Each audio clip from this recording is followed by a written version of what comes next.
post-game interview with Coach King. Coach, tough one tonight? Tonight hurt. Tonight hurt real bad. Yeah, the guys are hurting too. I'm sure they did some interviews, and tonight was hard. But when you're playing 5-on-8, what are you going to do? Well, I noticed you kept him for a little bit after the game. What did you talk to him about? I told him, I said, we're going to take next week off. We have next weekend off, and so we're going to go Monday for practice, and then we're going to take a week off. And I said, sometimes when somebody comes into your house and steals something, it's violating. And you get offended and you get angry, and you got to let that fester, and you got to let that drive you. So I talk a lot to the guys about channeling, and that's kind of one of the reasons we've been more defensively aware. We've been channeling stuff, trying to be harder and go harder and let our emotions make plays. So that's what I told him. I said, let this fester and let this prove to you that we can play with anybody in the league. So, Coach, you guys rallied from a big deficit several times.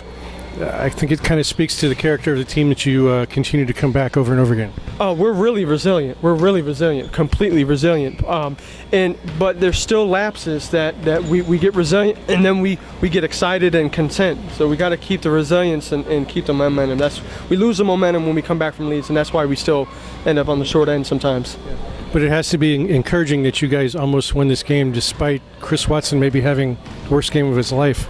Yeah, and Chris is bleeding everywhere, and you're wondering, he hasn't gotten much fouls at all today, and I know he's huge. It reminds me of John Adamson last year. He'd get fouled, they don't call it because he's so strong and big, but they don't get the fouls. And I'm like, my man is bleeding, and that's why I got a tech. I said, I got tired of it. Sometimes as a coach, you just have to get a tech and say, hey, I'm not standing for this anymore. I'm going to stand with my guys. You're cheating us. I don't mean to say cheating. Refs are going to miss stuff, but, today I absolutely felt we were 5-on-8 today, and that's just how it is.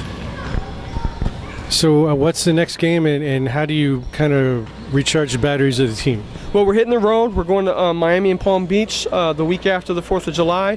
Hopefully we can get both of those. And then I think we're back here with Tampa.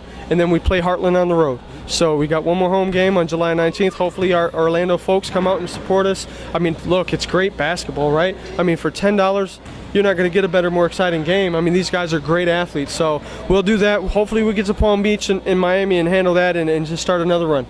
So the team's starting to believe in itself. I think maybe from about the second quarter of the Miami game, going back that far, I can tell the team is suddenly thinking we can beat some of these better teams where maybe there was a little bit of doubt in their minds before. Do you think that's a fair statement? That's a fair statement, and I'll tell you what else. Right now, we know absolutely we can play with anybody. We feel like our championship is ours. I absolutely feel that way. I feel like we have 12 deep. I don't think people have 12 deep. They have maybe 8 or 9, and they got a couple other stragglers. We can go 12 deep. Anytime, any game, and every one of these guys can get in and make a play. Look at Ed Mincy today, out of nowhere. Found him at 24-Hour Fitness, comes in and makes a couple big plays. Alex Richmond is back, making plays, missing some shots, but hitting key free throws and coming up with just some energy when we need it. All across the board. We're a championship team. We're going after it this year. All right. Thanks, Coach. Thanks, John.